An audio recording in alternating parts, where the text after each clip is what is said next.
This episode of Bend the Knee is brought to you by Sir Jared of House Kepler.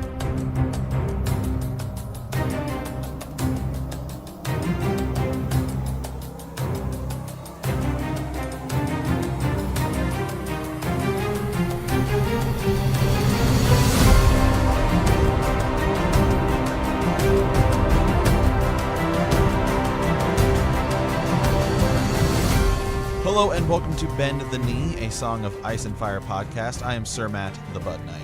And I am Sir Ezra the Watchful. Welcome to our Song of Ice and Fire book club. Today we're into chapter 37, Bran V of Game of Thrones. And in A World of Ice and Fire, we're discussing The Reach. All right. Sir Ezra, how you feeling today?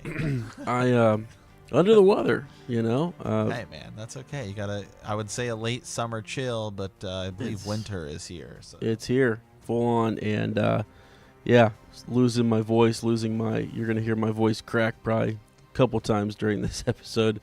Hey, that's okay. That is okay. This can be a Sir Matt heavy episode. You know, and what's we lucked out here because this is actually one of the shortest, straightforward chapters in the whole book. Mm-hmm. You know, as far as Bran and what happens. Right, and you can. It's pretty much almost. It goes down the exact same way as it goes down in the show. Yeah. Which if you're following along with us and you don't really have enough time to say read this chapter this week, well, you can pretty much watch the HBO show and get it because it's pretty straightforward. There is some hidden stuff we're going to dive into here, but yeah. So, well, all right, Sir Ezra. Everything else going okay? Yeah, life is good, just busy. I think I've honestly recorded 4 days in a row now, and that could be part of why I'm sick. Yeah. But that's fine. But it's been good. Getting ready, looking forward to Thanksgiving coming up soon. So, Fire and Blood, Thanksgiving, all that goodness is coming here soon. So, I need some time to read that book though. So it's kind of I know perfect timing when and where it's coming out. So how about you though? Mm-hmm. Hey man, everything is good. I have no complaints. I have a second interview at a job this week, so that's making nice. my search feel a little bit better there. I got other projects working on. I think I'm getting those a little more up and running. Yeah. Seem to be doing well. So Sir Ezra and I do a handful of projects. We don't just do this podcast, but right. So I don't know, everything's kind of going pretty well for me. Does it ever feel like it's just going, it's just like man, sometimes I gotta stop and like think like, wow, look at all the things that are happening, and it's like it's good stuff, so we're sometimes we complain and we say we're stressed out, but like we're blessed, it's all good. But man, it goes fast, so much. Yeah. Well, all right. Well, as we had said in the Follow-Up Friday, we're going to be kind of changing the structure of the show here once Fire and Blood comes out. So this week and next week, I think this week and next week will just be the main show. There will be no Follow-Up Friday these next 2 weeks. Nobody has actually said like anything about it, so we didn't really hear any feedback on that. So we're like, oh, okay. Yeah, I was wondering. Yeah, I hadn't heard anything. So that's either a good thing or a bad thing. I mean, what? Good thing or bad thing. We had some more people jump into that Discord server, and they seem pretty excited for that. So that's what's kind of going on there. I'm excited for Fire and Blood. I have some Fire and Blood kind of news coming up here in a second, but now that we have kind of merged the two, I guess I should go ahead and do trivia. Oh, wow. Yeah. Yeah, kind of weird doing it for the Monday show, but the trivia question was, who takes Ned Stark's bones north? And the answer, there's actually two. I think it is Hallis Mullen, who we will talk about a little bit here. Mm-hmm. And it is also, I think he also goes up with the Silent Sisters. So we actually had some people say Silent Sisters. Some people say Hallis Mullen. Yeah. But the winner, I just want to double check here, make 100% sure. Mm-hmm. As per usual, is Lord Adam Parker. Wow. Actually got it in once again.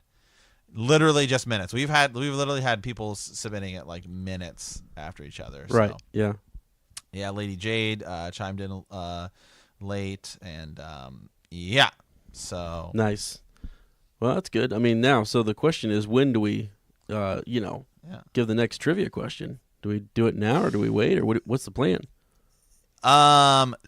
Yeah, well, I guess we could come up with a trivia. I kind of forgot to come up with a trivia question. I just was well, like, I guess we need to do. I guess we'll come up with so one. Maybe we'll just see. Yeah, we'll come up. Okay. Throughout the chapter here, I'll come up with one by the end of the show. That's right. Okay, so I love it. I love it. Yeah. On the fly. Yeah, on the fly trivia. So, all right. Well, let's go ahead and dive into some of the news here. So there's two things I have for us. One, and both of these are kind of, one of them is kind of funny.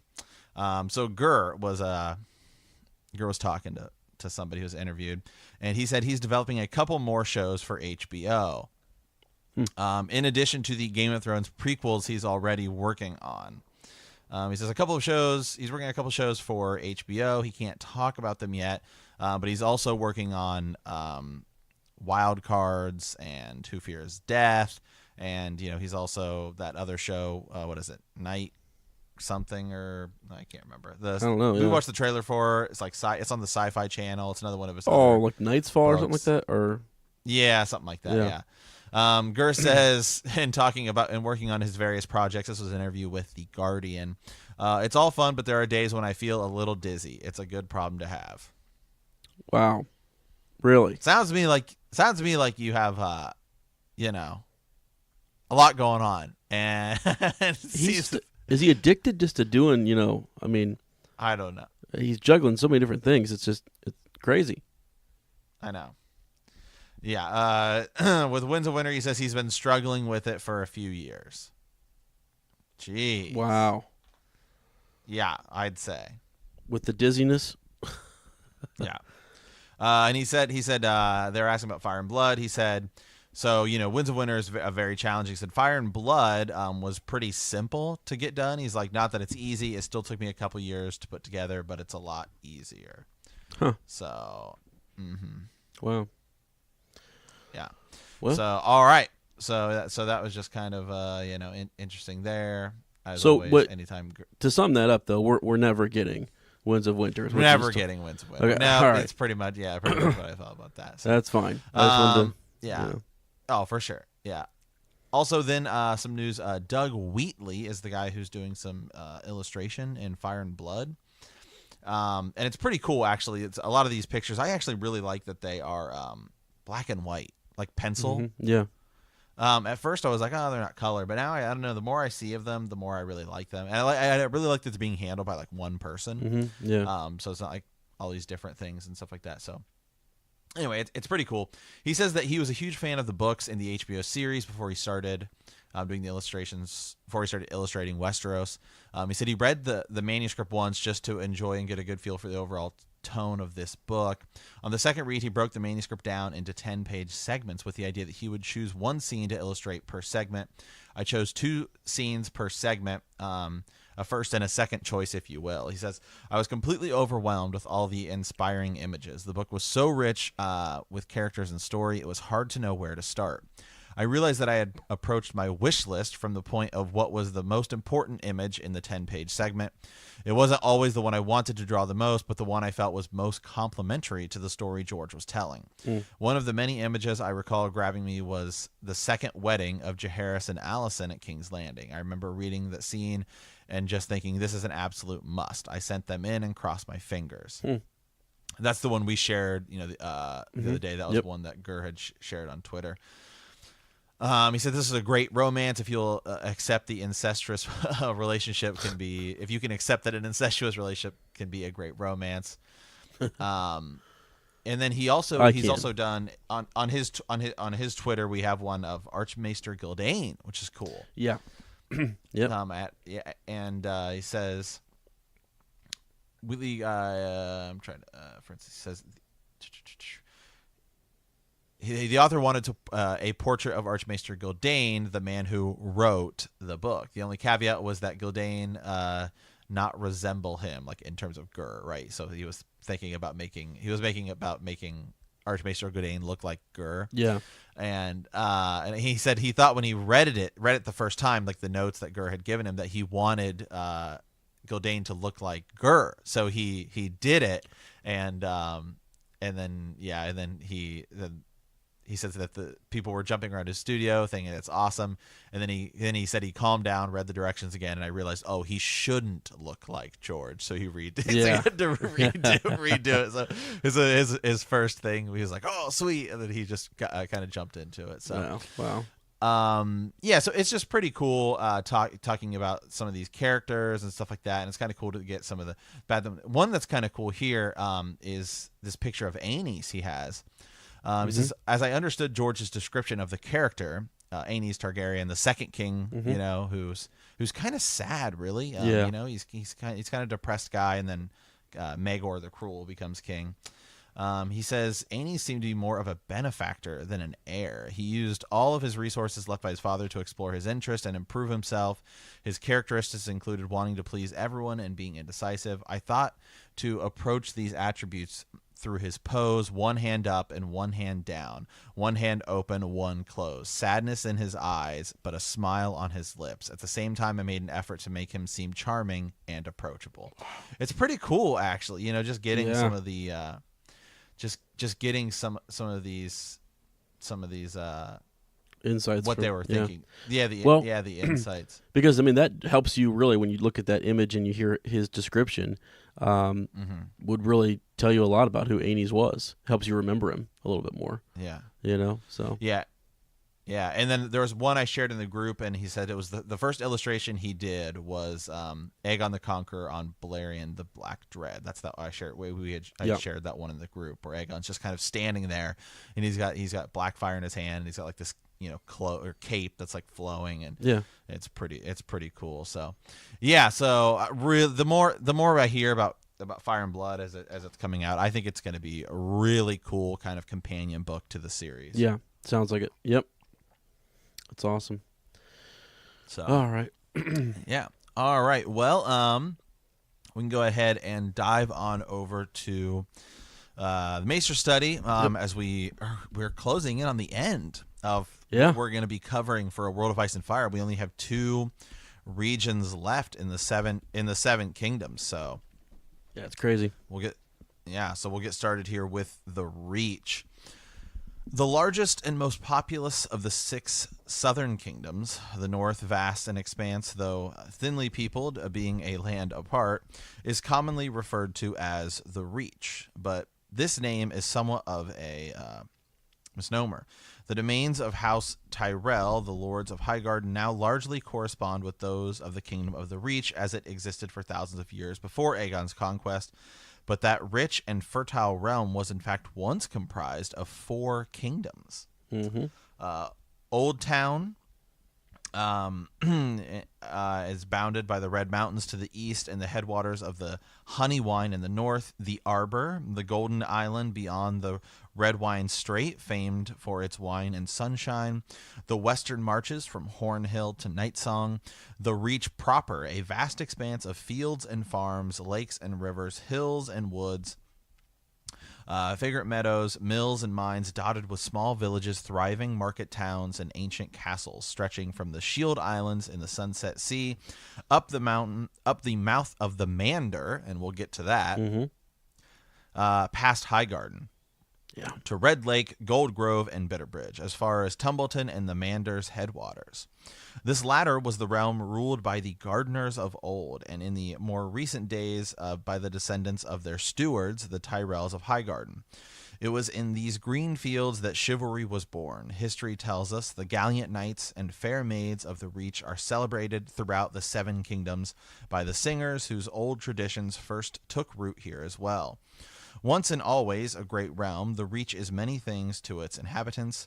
The most populous, fertile, and powerful domain in the 7 kingdoms, its wealth second only to the gold-rich West, a seat of learning, a center of music, culture, and the arts, bright and dark, the breadbasket of Westeros. a nexus of trade, a home to great seafarers, wise and noble kings, dead sorcerers, and the most beautiful women in all of Westeros. Yeah. On a hill overlooking the Mander rises Highgarden, rightly hailed as the most beautiful castle in the realm. The Mander itself, which flows beneath its walls, is the longest and broadest river in the Seven Kingdoms. The great city of Old Town is equal of King's Landing in size, and it is superior in all other respects, being vastly older and more beautiful, with its cobbled streets, ornate guild halls, stone houses, and 3 great monuments: the Starry Sept of the Faith, the Citadel of the Maesters, and the mighty High Tower. With its great beacon, the tallest tower in all the known world, truly the Reach is a land for superlatives. Yeah. Okay. I got one quick comment here. What Sir Matt just read to you was written by a maester, okay, who right, does all their learning in Old Town, okay, right. Hey, that's true, at the Citadel. So I just thought it was kind of funny because it's such a when I was reading it earlier today, I was like, wow, it is like, I mean, just it's awesome. I mean, whoever that I thought more about like who wrote this, and I'm like, because it is they make it to be this rich, and it is rich, vast. It's got grain, it's got wineries, and all sorts of good stuff. Lots of fertile land. The Mander is huge, But then I love that when I heard the description of Old Town, I was like, oh, right. Okay. All right. Now I start to see it. Yeah, that's true. It is interesting as you read it, but it's hard to tell because we don't really spend that much time in the Reach. Right. The Reach is a region that we really don't talk a lot about. Nope. We hear about it, and we hear how beautiful it is, and the Arbor wine and all that good stuff, but we don't go there. We're getting there right here at the end, at the end of Dance of Dragons, or I'm sorry, Feast of Crows and what have you. Like we're getting to that point with Sam and Gilly, but yeah, I don't know. Something I thought was kind of neat too is the just looking at the map and looking at the lay of the land here.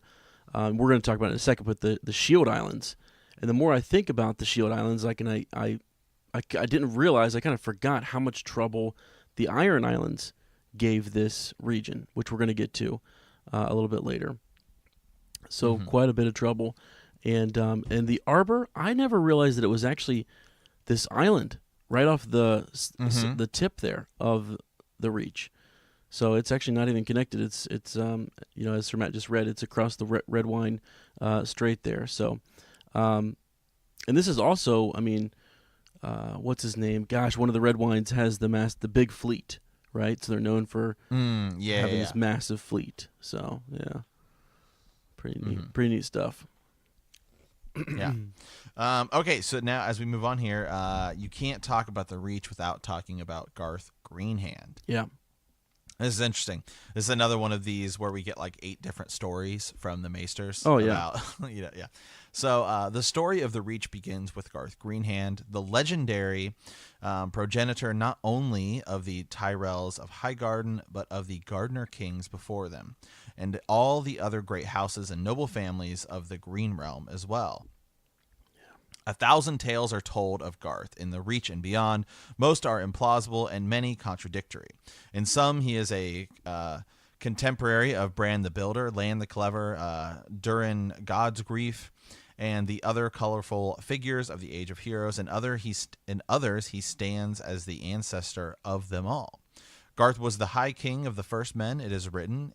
It was he who led them out of the east and across the land bridge to Westeros. Yet other tales would have us believe that he preceded the arrival of the First Men by thousands of years, making him not only the first man in Westeros, but the only man, wandering the length and breadth of the land alone and treating with the giants and the children of the forest. Some even say he was a god. Yeah. Well, kind of interesting there. Yeah, go ahead. Well, yeah, it's who is he? We just read everything about him, but you can still ask the question, who is he? It's kind of crazy. I think of him as like a sort of a demigod, really, is what I always, when I first read this, I was sort of like, well, and I also thought too, someone you'll find out that the Gardener Kings, some of them are named, after Garth, Garth the First and so on and what have you. But maybe, yeah, like he's named after a god of some kind. I think we'll talk here in a second about his green hands and his green hair, and that he's also just known as Garth the Green, which is, again, this fertility type of thing. So I'm thinking like a fertility god, But one of the, I think we're going to get there in a second, but the idea that he was, maybe we just read it, that he was in Westeros all by himself, that he might have been not just one of the first men, but he might have been the only man there for a while, you just read that, as he was the only man there wandering the lengths of the land. And you had said earlier, too, that the Reach once was much more, vast, and it kind of encompassed a lot more, some of the bordering kingdoms and stuff. And so during his time, it was, he had quite an influence. So we have another point here from the book here. A few of the very oldest tales of Garth Greenhand present us with a considerably darker deity, one who demanded blood sacrifice from his worshippers to ensure a bountiful harvest. In some stories, the green god dies every autumn when the trees lose their leaves, only to be reborn with the coming of spring. This version of Garth is largely forgotten. Find that interesting here. Yeah. And I'm going to skip ahead and just read something here, and then I'll go back to some of his children, because I think that's kind of interesting. Yeah. Garth Greenhand brought the gift of fertility with him. Nor was it only the earth that he made fertile. For the legends tell us that he could also make barren women fruitful with the touch. Wow. Even crones whose moon blood no longer flowed, maidens ripened in his presence. Mothers brought forth twins or even triplets when he blessed them. Young girls flowered at his smile. Lords and common men alike offered up their virgin daughters to him wherever he went, that their crops might ripen and their trees might grow heavy with fruit. There was never a maid he deflowered who did not deliver a strong son or fair daughter 9 moons later, or so the stories say. Wow, man. Yeah. And here's the thing. We used to think, Aegon the Unworthy was bad, Yeah. I mean, Garth Greenhand, man. Really. And we praise this guy, and we want to be, one of his descendants, but I mean, good grief. Yeah. I don't know. That's something. So, yeah, he lot of kids. Some people are in the order of the Green Hand, okay? Yeah, some people are. Yeah. I don't know about I'm out on that. Yeah. So, seems like a cult. All right. So, yeah. Hey, maybe, man. Maybe blood sacrifices and stuff. So, some of the forgotten things about them. All right. Some celebrated children of Garth Greenhand. Some of these I found kind of interesting. John the Oak, the first knight who brought chivalry to Westeros. A huge man, all agree, 8 feet tall in some tales, 10 or 12 feet tall in others, sired by Garth Greenhand on a giantess. Yeah. His own descendants became the Oakhearts of Old Oak. Gilbert of the Vines, who taught men of the arbor to make sweet wine from the grapes that grew so fat and lush across their island, who founded House Redwine. Mm-hmm. Floris the Fox, the cleverest of Garth's children, who kept 3 husbands, each ignorant of the existence of the others. House Florent, House Ball, and House Peak came from there. Maris the Maid, the most fair, whose beauty was so renowned that 50 lords vied for her hand at the first tourney ever to be held in Westeros. The victor was the gray giant Argoth Stoneskin, but Maris wed King Uthor of the High Tower before he could claim her, and Argoth sent the rest of his days raging outside the walls of Old Town, roaring for his bride. Foss the Archer, renowned for his shooting apples off the head of any maid who took his fancy, from whom both the red and green apple Fossaways trace their descent. Yeah, they are. Yep. Brandon of the Bloody Blade, who drove the giants from the Reach and warred against the children of the forest, slaying so many at Blue Lake that it has been known as Red Lake ever since. Owen Oakenshield, who conquered the Shield Islands, driving the Selks and Merlings back into the sea. Harlon the Hunter and Herdon the Horn, twin brothers who built a castle atop Hornhill and took to wife the beautiful Woods Witch who dwelled there, sharing her favors for 100 years. The brothers did not age so long as they embraced her whenever the moon was full. Yeah, a handful more here. We have Bors the Breaker, and that's where we get House Bulwer and Black Crown. Yep. Rose of Red Lake, a skin changer able to transform into a crane at will. A power some say still manifests from time to time to the women of House Crane, her descendants. Elwyn Eversweet, the girl who loved honey so much she shot out the king of the bees in his vast mountains hive and made a pact with him to care for his children and his children's children for all time. So she was the first beekeeper and the mother to House Beesbury. It's just crazy. I know, it's just crazy. Rowan Goldtree, who was so befret when her lover left her for a rich rival that she wrapped an apple in her golden hair, planted it upon a hill, and grew a tree whose bark and leaves and fruit were gleaming yellow gold, and whose daughters, the Rowans of Golden Grove, trace their roots. Yeah. Is it me, or did it seem like the longer we went down that list of children, the more like difficult ridiculous it gets? Yeah, ridiculous and hard to believe it gets. Right. It's funny.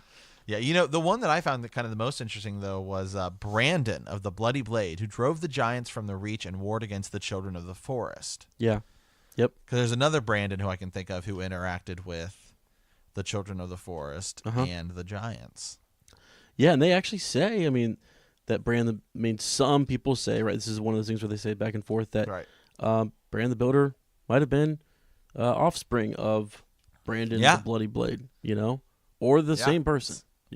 Or the same person, or was Garth Greenhand one of, was he around in the time of Age of Heroes with Bran the Builder, or was he before? So we will find out. Sir Ezra, where are you at on that? Do you think that he is more of a god-like person, or just it's a tall tale?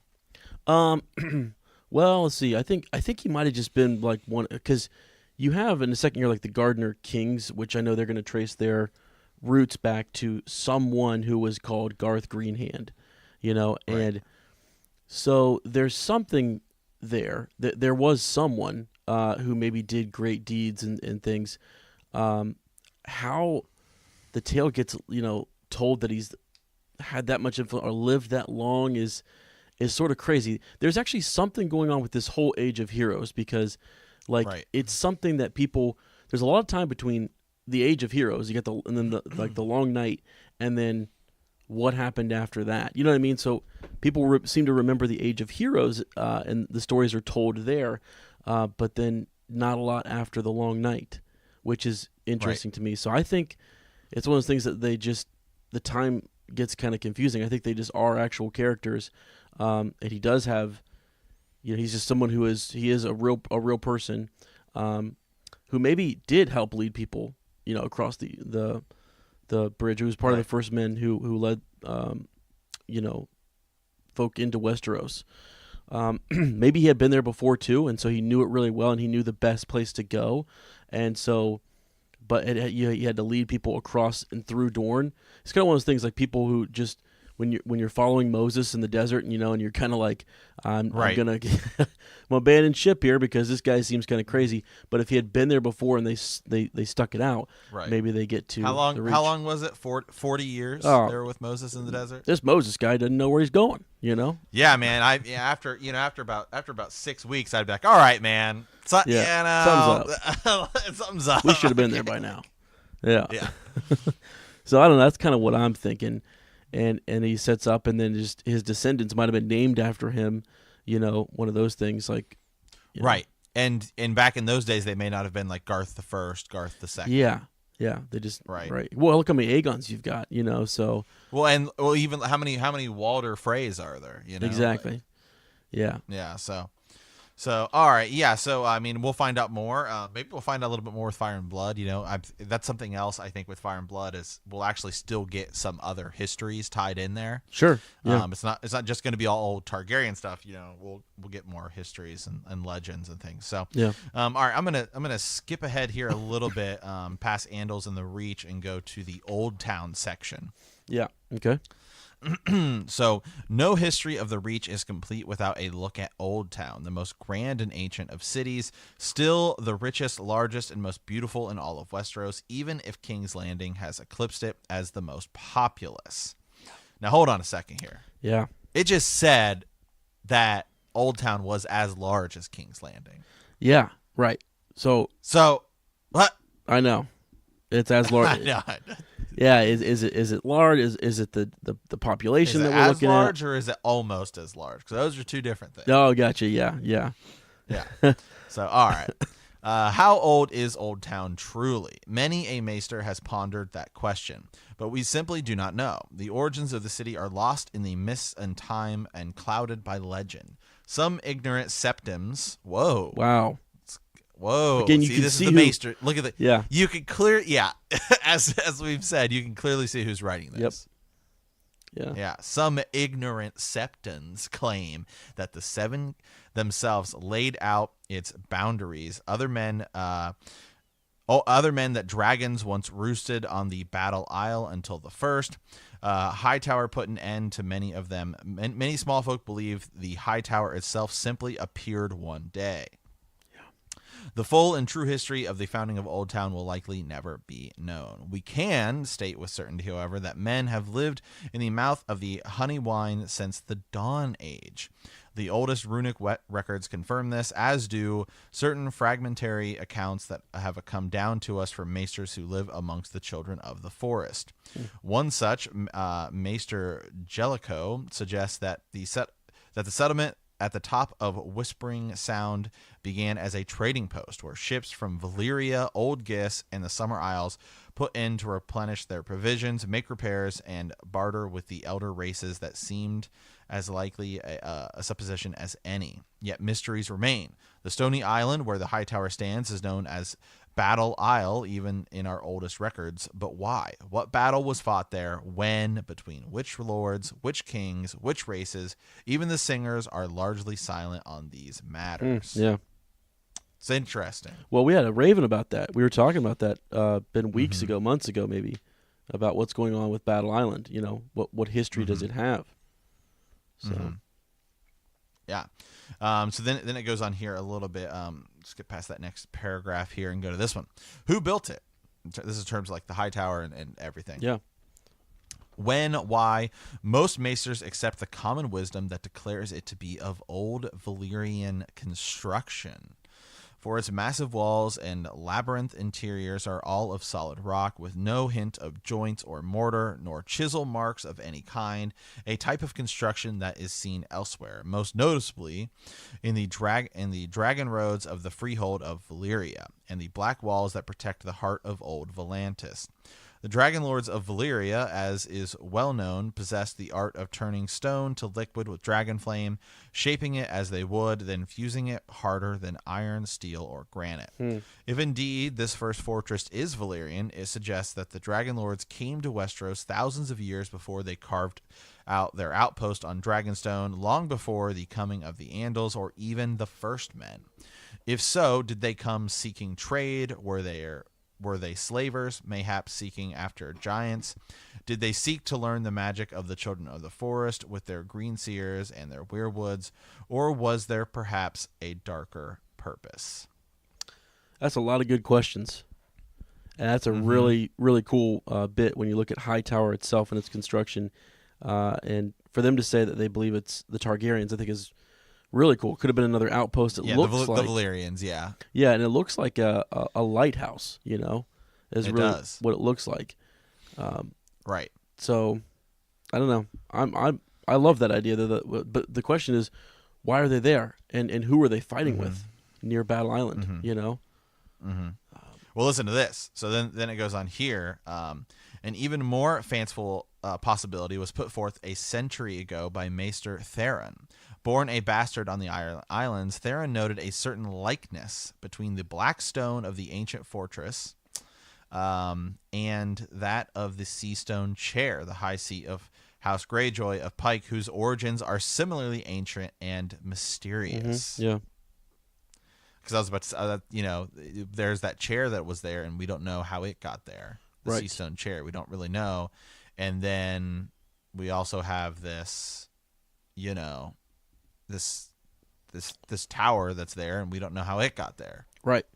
Yeah. So, yeah, it's almost like there was some ancient civilization. There were other people that almost like there's a long night that it came before the long night that we know about. Mm-hmm. It's sort of like they when they show up. I mean, I almost wonder if when the first men show up, this stuff that tower there. You see, maybe that's crazy to think about, right? They show up and it's like, well, the Valyrians were already here, and this is one of their abandoned towers or something. Right. Well, it goes a little bit further here. So that Maester Theron, he has a manuscript that they question it, called Strange Stone. It postulates that both fortress and seat might be the work of a queer mishapen race of half-men sired by the creatures of the salt seas upon human women. These deep ones, as he names them, are the seed from which our legends of Merlings have grown. He argues, whilst their terrible fathers are the truth behind the drowned god of the Ironborn. Wow. And we do have the Manderleys, right? Yeah. Who's there? And if you look at their sigil of House Mander, that's what it looks like. It's like a Merlin. It's like a Yes. Yep. It is like a merman. Yeah. Yeah. Wow. It's radical. So are they saying that the chair and the tower are made from the same stone? Is that what they're kind of saying? That's what this Maester Theron is saying, who is from the Iron Islands, is saying they seem quite similar. Gotcha. Well, and it's on the coast there. It's a lighthouse of kinds, so maybe it's not. Maybe it's not Valyrian at all. Maybe it is something from these something else. Yeah.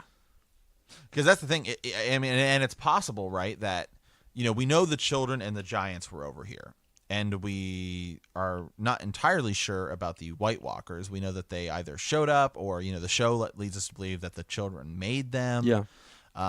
We don't exactly know, but if they did exist and they were here, and maybe they just never pushed south, then that means like 4 races of people were over here. This other mysterious one we don't know. Right. Yeah. Yeah, that would be crazy. That's absolutely nuts. Yeah. Huh. Which is all interesting. So, so it's all quite interesting. So, are you? Go ahead. Well, I was gonna say one last thing before you go into like the Tyrells there or whatever. There's a strong correlation between when I was reading this, I kept seeing over and over the enemy of House Gardner was the Ironborn. It was sort of those Iron Islands, and so is there something?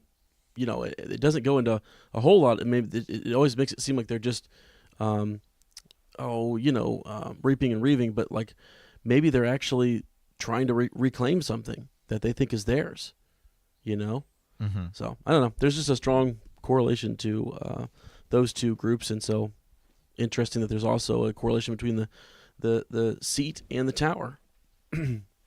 So yeah, and then the Citadel itself.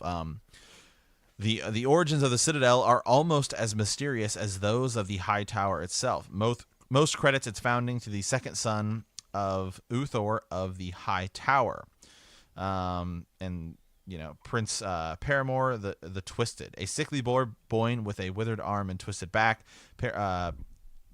Paramore was bedridden for much of his short life, but had an insatiable curiosity about the world beyond his window. So he turned to wise men, teachers, priests, healers, and singers, along with a certain number of wizards, alchemists, and sorcerers.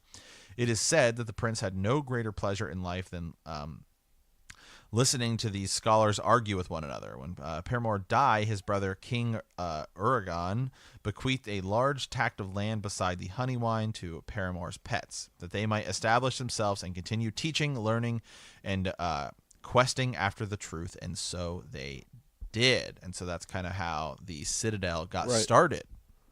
Yeah. Huh. Bunch Bunch of old guys arguing about stuff. Mm-hmm. That's funny. Yeah. So, all right. So, House Tyrell. The Tyrells were never kings.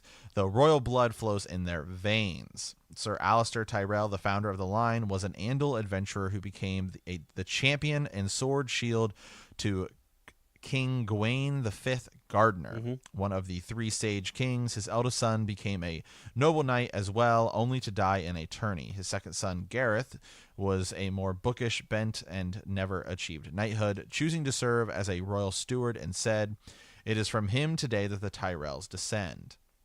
Oh, wow. Gareth Tyrell and his son Leo performed their duties so ably that the Gardners made the office of High Steward hereditary.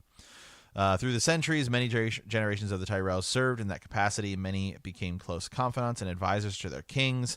Some also acted as Castilians in time of war. At least one ruled the Reach as regent during the minority of King Garland IV. King Giles III Gardner declared the Tyrells to be my most loyal servants, and King Mern IV was so pleased with them that he gave Sir Robert Tyrell the hand of his youngest daughter in marriage, thereby allowing their sons, grandsons, and all generations follow to claim descendants from Garth Greenhand. Yeah.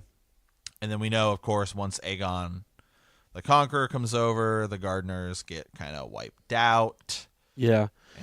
And well, yeah. That's neat because, I mean, that's part of the, remember how we had talked about the Andals and their influence and how they basically just came over and married in to all of these different First Men groups.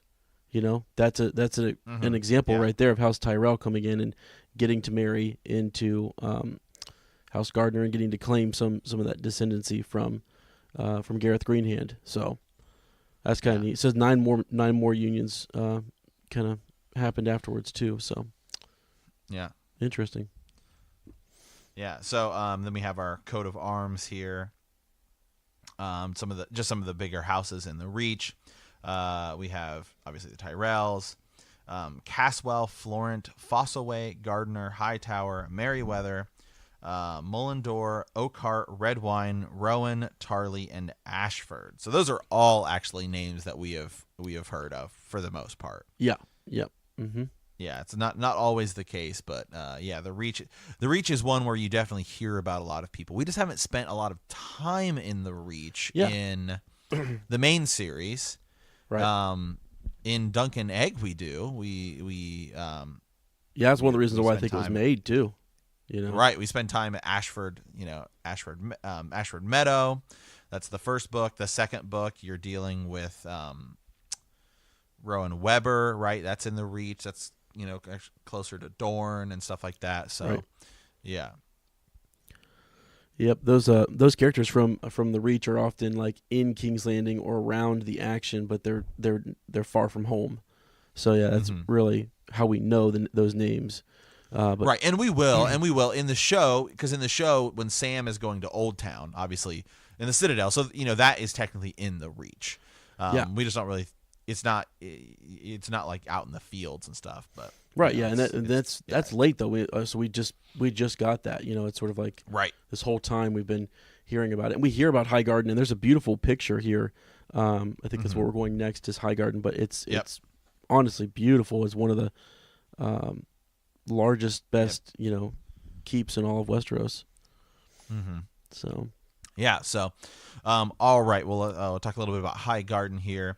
The great castle of High Garden, the ancient seat of the Tyrell lords and the Gardner kings before them, sits atop a verdant hill overlooking the broad and tranquil waters of the Mander. Seen from afar, the castle looks so much a part of the land one could think it had grown there rather than being built.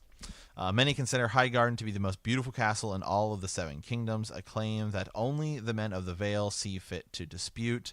The hill from which High Garden rises is neither steep nor stony, but broad in extent with gentle slopes and a pleasing symmetry.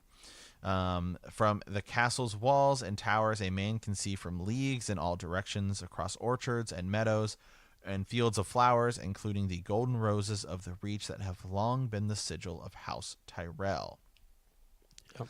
Highgarden is girded by 3 symmetric rings of I don't even know what that word is. Something. Yeah. I don't know. 3 curtain walls made of finely dressed white stones and protected by towers as slender and graceful as maidens. Each wall is higher and thicker than the ones below it. Between the outermost wall, the girdles, the foot of the hill, and the middle wall above it can be found.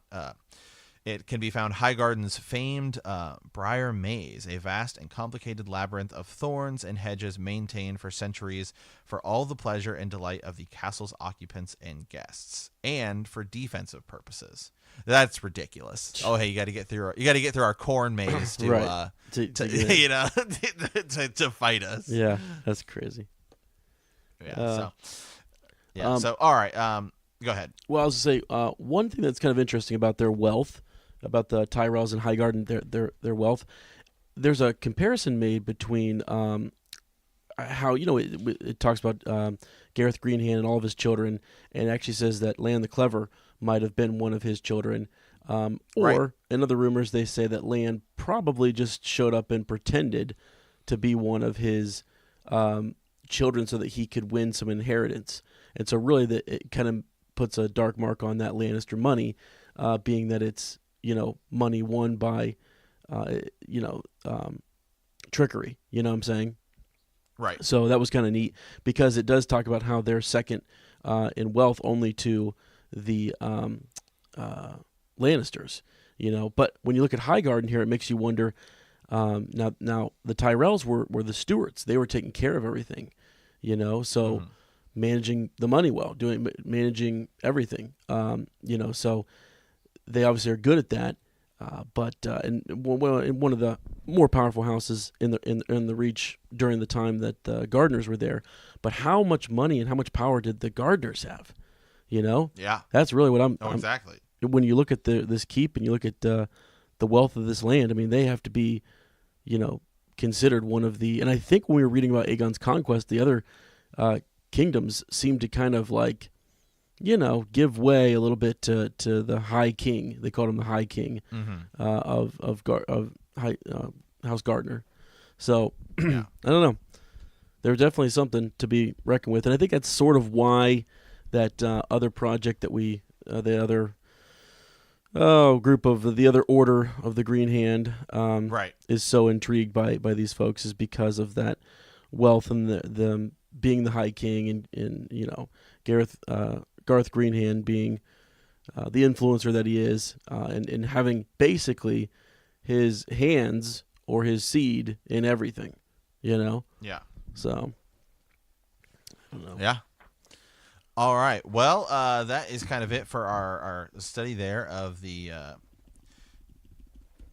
Reach. We have I guess we have 2 left. I was mistaken. We have the Stormlands and Dorne.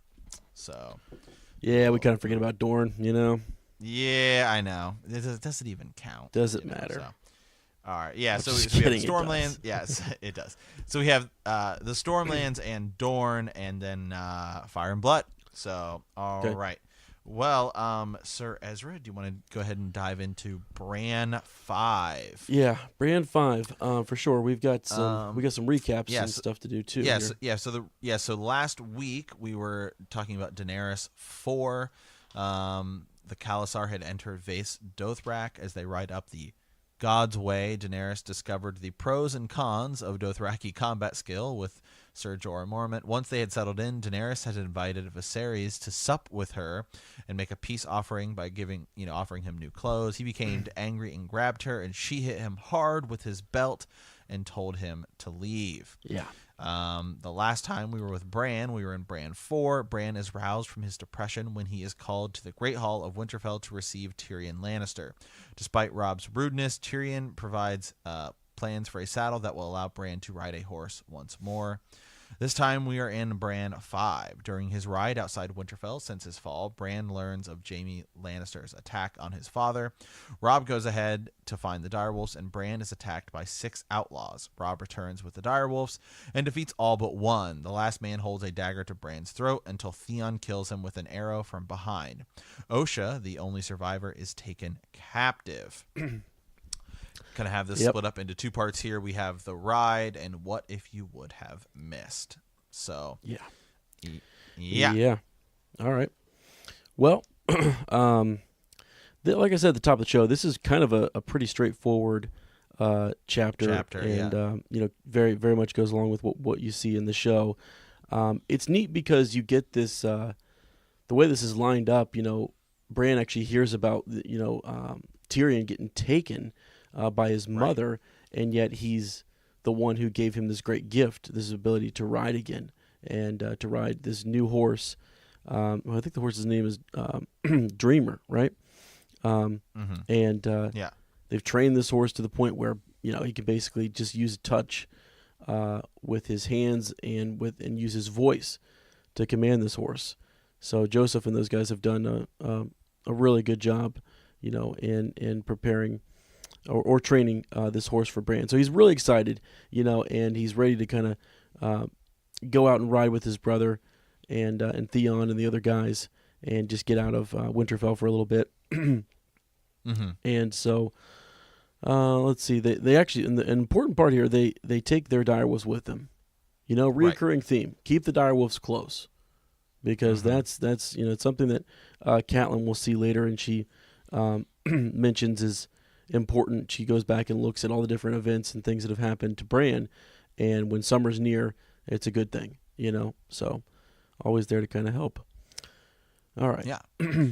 Yeah. So it starts, and Bran's outside. It's snowing, and he's finally sitting on his horse, man. Tyrion. The last time he saw Tyrion gave him, a plan so he could ride. He could ride a horse, get that special saddle made. Yep. So he's able to ride, and Bran is, Bran's feeling good. Yeah, absolutely. Yeah, who wouldn't? I mean, that's been taken away from him, so now he's always wanted to be a knight, and it's like now he has this chance to at least ride again. Right. So do you think Bran will ever ride a horse again? I don't know. Maybe they're gonna have to get the special saddle again. Maybe, train up a horse, right? I mean, I don't know. Right. That's a good question. One thing that's kind of interesting at the start of this chapter, when they're going through Wintertown, they travel through there and they notice that it's pretty dead right now. There's not a lot of people there. They just kind of mention that as winter gets closer, it will become packed. So I didn't realize how that functioned, and that's basically this safe haven where people can kind of come together and support each other right outside of the Winterfell Keep. So, because Brienne later on in the series will be there. No, isn't Brienne? Who is that? Someone's trying to communicate. No, that's in the show, isn't it? Where she's trying to communicate. Right. Yeah, later on, which I hope happens in the book. I hope we see someone in this town sort of working to get Jane Poole and others out of Winterfell. But anyways, let's see. So yeah, they're moving through there, and I just thought that was kind of interesting. All right. It's cold. Yeah. So winter's coming. It's cold. Winter's coming. They go out. They go out to the as like the woods, kind of as they're getting ready to ride. And it's kind of interesting actually. Is this is where we get a little bit more of Robb, and Robb is Bran can tell something's kind of wrong with Robb, and Robb kind of gives him the news. Uncle Benjen still hasn't been found, and their mother has took Tyrion Lannister captive. Yeah. And Bran is trying to remember about the Lannisters. He's like, there's something I should remember. And then he kind of just gets dizzy. Yeah. And he can't forget it, or he can't remember, I should say. But yeah. So it's interesting. And that's something we don't know, is that in the show, right? Like, what's going to happen when because Jaime Lannister's riding north to Winterfell. Yeah. So what's going to happen when he gets there, and is he going to have an interaction with Bran? That could be cool. Yeah, that would be cool. Yeah, he'd probably point out now that Bran would, I'm assuming will know what happened, since he can see everything. Yeah. Well, it's also one of those things where it's sort of like what the Onion Knight with Melisandre, saying if I see you again, I'm going to kill you. I almost wonder if that seeing Jaime Lannister is going to be one of those little contentious things where he sees him and he knows what he did, but he can't kill him. Because I don't think the Onion Knight's going to be able to kill Melisandre, or that anyone's going to take her head for anything. Right. So, that's just sort of it's just Gur's writing style, and I think maybe those characters, even though a death sentence has been put upon Melisandre, she's going to live, and then Jaime Lannister, same type of thing. They might be in a situation where Bran's like, we need him, got to look past it. But dark wings, dark words, yeah. So they definitely. Yeah, I know. There's another time that shows up. Yep. Yeah, and Bran kind of just talks more about too, like what it's been like without his parents, and how Robb is really burdened down, as you said, and he's just spending most of his days locked behind closed doors with Maester Luwin. Right. And that's not fun. He's got to spend a lot of time with Rickon, so he's really looking forward to this time to be out with Theon and Robb, especially Robb. So, yeah, right. And Robb, and I like that Robb does kind of trying to cheer him up a little bit. He writes at one point, he rides closer to him and he's like, "You're doing well, Bran." Bran says, "I want to go faster," and Robb says, "As you will," and he lets him go a little faster. Yeah. But there's a line right here. He snapped the reins, smooth as silk. Dancer slid into a gallop. The distance closed. By the time he caught Robb on the edge of the Wolfswood, 2 miles beyond the winter town, they had left the others well behind. "I can ride," Bran shouted, grinning as it felt almost as good as flying. Yeah. Almost as good as flying. Almost as good as flying.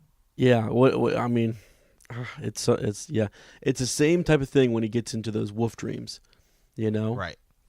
It's sort of a pull. It's just pull back and forth between the two. So I don't know. Right. Yeah, which is interesting. Yeah, because remember, yeah, where when he has that dream and Bloodraven is kind of forcing him like fly or die. Yep. Exactly. Yeah. So yeah, it's interesting. And then but then he goes on Robb, and Robb's like, "I'd race you, but I think you'd win." And yeah, and that's so.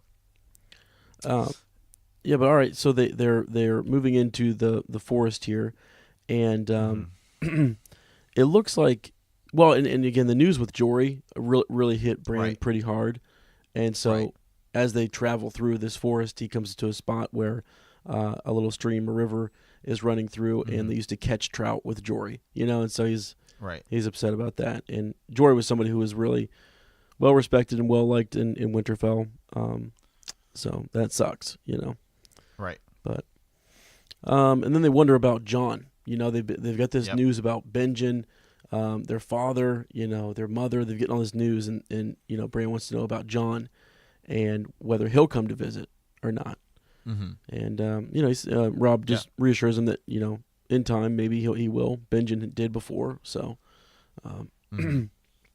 yeah. So then the wolves howl, and Robb kind of goes off to find him, and he tells Bran to stay there. Right. And then that's where we kind of move into the second part of this chapter, and that's when the kind of the wildlings start to creep out, as we know. Start to creep out. Four ragged men and 2 women surround him. Bran can tell they're neither foresters nor farmers, and suddenly he remembers, how richly he's dressed, right? Like he's kind of grabbing his tunic. He's like, "Oh, it's like new silk." Right. And he's starting to get a little nervous. Yeah, absolutely. These are not good-looking, friendly folk. Right. And we learn that there are 4 men. I think you said this: 4 men, 2 women.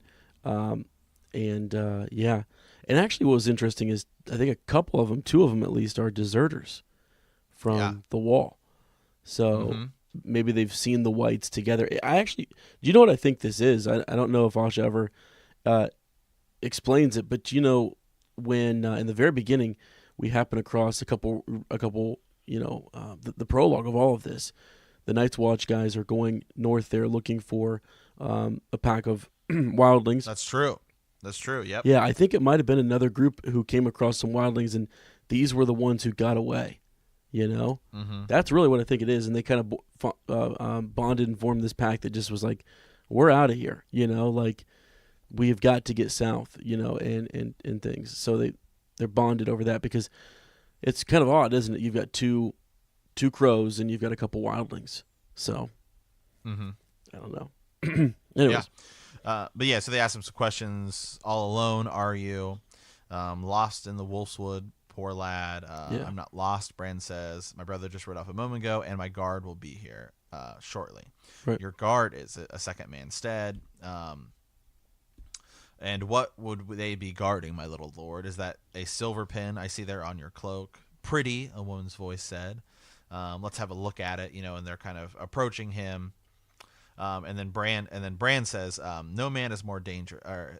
Right up here. The great southerly man wore black rags too. He saw with a sudden start. Suddenly, Bran remembered the oath breaker his father had beheaded the day they had found the wolf's pups. Yep. The man had worn black as well, and father had said that he had been a deserter from the Night's Watch. No man is more dangerous, he remembered Lord Eddard saying. The deserter knows his life is forfeit if he is taken, so he will not flinch from any crime, no matter how vile or cruel. The pin, lad, the big man said. He held out his hand. We'll take the horse too. And this is where he says, like, I can't get off my horse. Yeah, right. And then straps. Yeah, they ask him if he's kind of a cripple. And the one guy says, the boy is a Stark. True enough, only a Stark would be fool enough to threaten where smarter man would beg. Yeah. Yeah. Wow. Well, and I mean, Bran's got the right of it in that these guys are deserter. I mean, the two that are deserters definitely will do anything because they know. So in the end, so not to jump too far ahead, but like, why wouldn't these guys just surrender? Well, because that means by surrendering, that just means that their lives are over. If they do that, they know that they're going to be branded deserters, and the law is that, death is their penalty. So, and then their watch will end. Yeah. So this is interesting. Where she says, "You're stupid as you are ugly, Holly," said the tall woman. "The boy's worth nothing dead, but alive. Gods be damned. Think what Mance would give to us to have Benjen Stark's own blood to hostage. Mance be damned," the big man cursed. "You want to go back there, Osha? More fool you. Think what the White Walkers will care if you have a hostage." He turned his back to Bran and slashed the strap around his thigh. The leather parted with a sigh. But it's just, we haven't heard about Mance Rayder in a while. Yeah. Well, and they directly, talk about White Walkers. It's almost too bad someone besides Bran doesn't hear this, because of the way that they talk about them. It's just like as if they're real. If that makes sense, because we know that they are, but like the other characters in the story don't really have any sense of urgency concerning the White Walkers. And so for him to say that is kind of a big deal. And, and so you see Asha's alliance or loyalty to Mance there as well, as you say. So, yeah. So, but then essentially what happens is this is where Robb comes out. "Put down your steel now, and I promise you shall all have a quick and painless death," Robb called out. Bran looked up in desperate hope, and there he was. Yep. Yeah, but it's funny. It's like the strength of his words were undercut by the way his voice cracked with strain. Yeah. Kind of like mine right now. Yeah.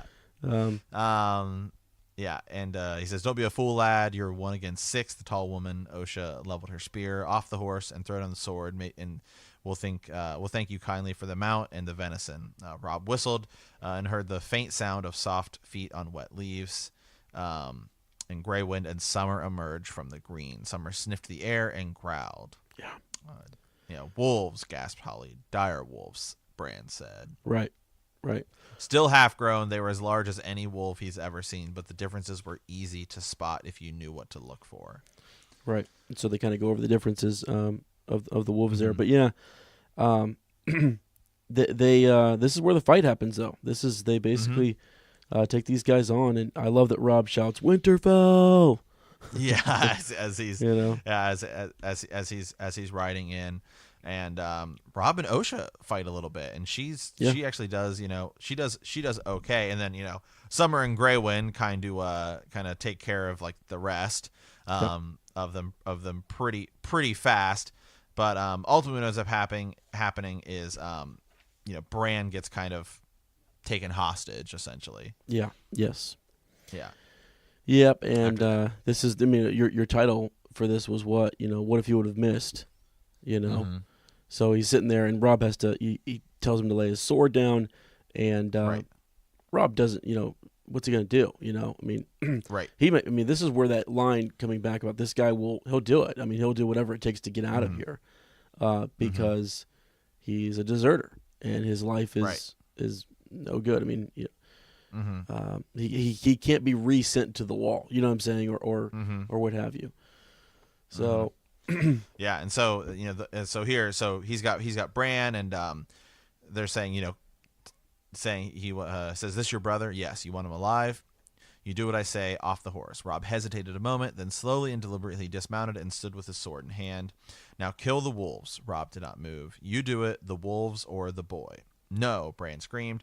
If Robb did what they asked, Stiv would kill them both anyway once the direwolves were dead. The bald man took hold of his hair with the free hand and twisted it cruelly till Bran sobbed in pain. "You shut your mouth, cripple, you hear me?" He twisted harder. "You hear me." A low thrum came from the woods behind him. Stiv gave a choked gasp, and half a foot of razor-tipped broadhead suddenly exploded out of his chest. The arrow was bright red, as if it had been painted in blood. And that's Theon. That's Theon with with the arrow, and then Osha's kind of left, and she asks for mercy. Yeah, well, interesting point about the arrow. I mean, it's like, how long half a foot stuck out from his chest. You know, that's enough to pierce Bran. You know, for sure, absolutely, and kill him. Actually, so I can kind of you kind of see there why Robb is upset. Like, wow, you really, I mean, Theon's maybe just a great shot. You know, right? So I don't know. Thought that was kind of interesting, because you always wonder, like, why not take the shot? I mean, otherwise, how do you get out of this? You know? Yeah, I mean, what's the worst? What's the worst thing that happens? You know, like, So, Anyway, so